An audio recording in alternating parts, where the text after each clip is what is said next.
Hallo und herzlich willkommen zu einem neuen Video vom Playmocast, und in diesem Video geht es endlich, man muss sagen endlich, weil das heutige Thema seit 2025 auf dem Markt ist. Endlich geht es um die Skytrails, und zu diesem Thema ist bei mir mit dabei Sabrina. Hallo Sabrina. Hallo. Und auch mit dabei ist Matthias. Hi Matthias. Hallo zusammen. Ihr unterstützt mich hier so ein bisschen. Ich habe ein bisschen länger gewartet mit diesem Video, ein bisschen länger gewartet mit diesem Thema, weil ich jetzt auch noch warten wollte, ob da noch ein paar neue Sets zu kommen, und auch im zweiten Hälfte dieses Jahres kommen da ein paar Sets hinzu. Im Hintergrund seht ihr bereits das offizielle Video von Playmobil durchlaufen, und wir haben hier eine Besonderheit, weil wir ein Thema mitgebracht haben, das nicht so richtig Playmobil-typisch ist, und da werde ich hier in der Einleitung ganz kurz monologisieren, sodass ihr dann die Möglichkeit habt, dazu was zu sagen. Und zwar haben wir eine Neuheit, die sehr, sehr groß angekündigt wurde, bei der aber viele Leute relativ skeptisch sind, denn diese Neuheit hat gar nicht so viel mit dem klassischen Playmobil zu tun, was sehr, sehr viele Leute in unserem Alter dann irgendwie schon verwirrt hat. Aber ja, das Problem ist, hierbei gibt es die Skytrails, die so ein bisschen aufgebaut sind wie so eine Achterbahn. Ja, viele sagen eine Carrera-Bahn in der Playmobil-Welt, und du kommst hier so ein bisschen weg von den klassischen Spielwelten, hast jetzt nicht mehr Westernhäuser, Piratenschiffe oder sonstiges, hast nicht mehr so dieses interaktive Spielen, womit wir vielleicht aufgewachsen sind. Matthias, Sabrina, du hattest ja in deiner Kindheit gar keinen Kontakt mit Playmobil, so, ne? Hm.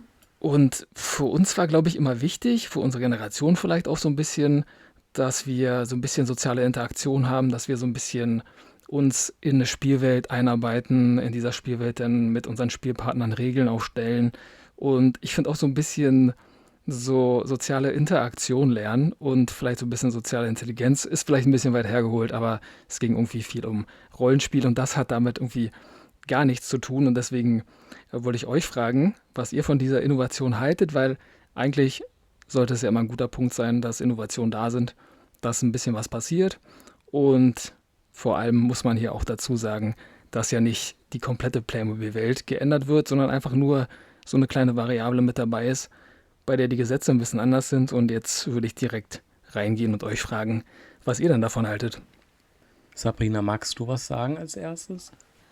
Ja, also ich finde es erstmal schwierig für mich einzuordnen, weil es doch irgendwie ganz anders ist als klassisches Playmobil, wie wir das jetzt sonst auch besprochen haben und wie wir das kennen. Ich finde es irgendwie gut, wenn auch Playmobil sich weiterentwickelt und das auch andere Formen und Dimensionen annehmen kann und auch mal so ein bisschen über das normale Angebot hinausgeht. Hm. Ich bin mir nur nicht sicher, ob es sich dann von dem, was Playmobil eigentlich so ausmacht, sich auch zu sehr entfernt. Hm. Also wenn ich hier so einen Skytrail sehe, dann denke ich nicht an Playmobil. Das stimmt. Also natürlich hat man immer die Aneignung, dass man direkt hingeht und an Playmobil denkt. Das ist ja logisch. Man vergleicht auch direkt vom Kopf her mit irgendetwas aus der Playmobil-Welt. Aber es ist schon jetzt gesagt worden, es ist ein ganz anderes, eigenständiges Thema. Ich finde das spannend. Es ist interessant, ja, also das zu machen. Es ist anscheinend sehr viel so ein bisschen mit Technik verbunden. Man muss hier ein bisschen was stecken und rumbauen und basteln und versuchen und tun. Ich glaube, es ist auch total lustig, wenn die Figuren da auch rumfliegen oder rumfahren. Finde ich schon sehr lustig gemacht. Aber ich denke Hm. mal, das macht man auch alleine. Also ich glaube, da zu zweit da an irgendwie so einem Teil zu stehen und da was zu bauen, ich glaube, das sehe ich nicht so. Also ich glaube, die Interaktion zu zweit oder zu mehr sehe ich nicht. Ja, Ja. aber ist ja interessant. Also es ist mal was anderes. Also ich feiere es nicht, aber ich verneine es auch Hm. nicht. Ja. Darf ich mal eine Zwischenfrage stellen? Vielleicht hast du Ja. es auch gesagt, Lars, aber was war denn die Intention von Playmobil, dass sie das entwickelt haben? Gab es ein bestimmtes Ziel? Gab es einen bestimmten Auftrag dahinter?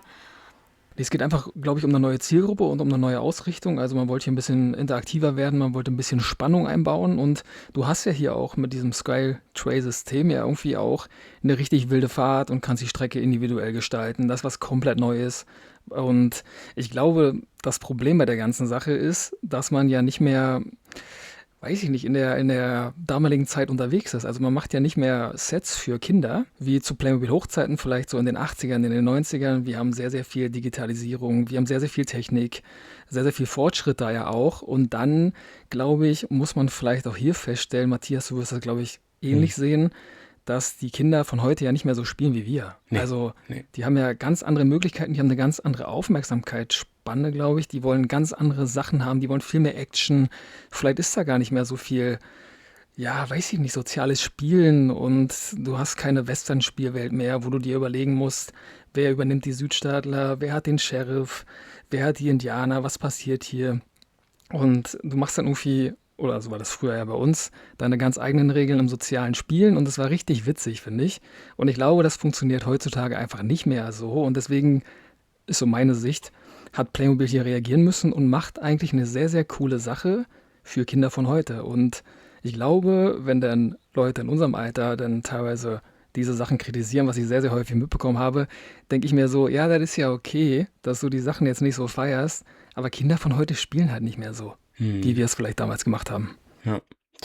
Ich glaube, wenn man das hier noch ein bisschen mit Sets erweitert hätte, ich sag mal, ein Space Shuttle oder irgendwie so ein Fahrzeug, das irgendwie so dementsprechend in diesem Thema passt oder sowas, halt rundet man das vielleicht noch ein bisschen auf, ja. Ja, Aber ich glaube, diese Geduld, da was zusammenzustecken oder sowas, halt sehe ich als schwierig an. Ich glaube, ja, diese Geduld ist einfach heutzutage nicht mehr so da, dass man hingeht und sich das alles zusammensteckt. Also ich könnte es mir vorstellen, dass ich das vielleicht mit einem Neffen oder so in einem gewissen Alter zusammen mache, aber ich weiß nicht, ja. ob er auf Dauer da noch Bock drauf hat. Das stimmt. Und dann genau ist die Frage, wie lange machst du es, Sabrina? Vielleicht macht man sowas Hm. so 10 Minuten, 20 Minuten, dann irgendwann ist die Sache auserzählt. Ne? Da gibt es jetzt nicht so viel Spielraum, finde ich. Das hast du bei einem, weiß nicht, in einer Westernstadt oder so, in einer Piratenwelt hast du viel mehr Geschichten zu erzählen, was ein Ja. bisschen cooler ist. Mhm. Und hier ist das, glaube ich, auf einer gewissen Dauer oder auf eine gewisse Dauer begrenzt. Und Mhm. außerdem hat man hier farblich wenig Gestaltung. Ne? Du hast jetzt nicht so viele Möglichkeiten, da eine individuelle Note mit reinzubringen. Finde ich ein bisschen schwierig. Alles ist so orange und weiß. Und ich finde, farbliche Gestaltung wäre dann schon nochmal wichtig. Aber gut, das ist hier darauf limitiert. Ich würde einmal zusammenfassend sagen, ich finde es ganz witzig. Passt nicht zu dem ursprünglichen Playmobil. Aber ich finde es jetzt nicht verkehrt. Genau. Hm. Wir Erwachsenen sperren uns ja manchmal einfach auch vor Veränderungen. Und Ja, gerade wenn wir Nostalgie damit verbinden, die eigene Vergangenheit, dann ist es vielleicht auch ein bisschen schwer, sich an sowas zu gewöhnen. Und ich finde, vielleicht kommt es auch so ein bisschen auf eine kleine Studie an. Vielleicht müssen wir das selber mal beobachten, ja. wie das bespielt wird und wie das bei der heutigen Generation und bei den Kindern ankommt. Mhm. Dafür, dass es ein Set ist, das ja auch mit dem Top-Spielzeug 2025 deklariert wurde, heben die sich ja da mit dieser Sache ja auch ein bisschen hervor. Aber es ist halt immer noch die Frage, ob sowas halt überhaupt alles Sinn macht. Also ich sag immer so, also ich finde das nicht schlecht. Aber ich erinnere mich immer dran an Kindheitstagen tatsächlich so, wenn dieser Blumenladen, den wir früher hatten vom Playmobil, wenn da die Blumen nicht mehr in diesem Shop waren, hat dann die Hm. andere gesagt, ja, aber es sind doch alle ausverkauft. Am nächsten Tag hast du damit gespielt, da hatten sie nur noch Blumen in diesem Laden. Was machst du denn hier in dem Set? Ja, So, es ist halt einfach es fehlt halt einfach die Kreativität. Du kannst zwar verschiedene Sets kaufen und das ergänzen, das finde ich toll. Du hast verschiedene Sachen, was die machen, aber irgendwann ist das Thema dann durch. Dann, das hat auserzählt, ne? Ja. Ja, liebe Zuhörer, liebe Zuhörerinnen oder liebe Zuschauer, liebe Zuschauerinnen, ihr könnt ja gerne mal in den Kommentaren sagen, was ihr von dieser Produktreihe haltet, ob sie euch gefällt oder ob ihr vielleicht sagt, das ist ja gar nicht meins und hat ja wirklich gar nichts mehr mit meinem Playmobil zu tun. Bleibt fröhlich, bleibt gesund und bis zum nächsten Video. Bis bald. tschüss. Tschüss.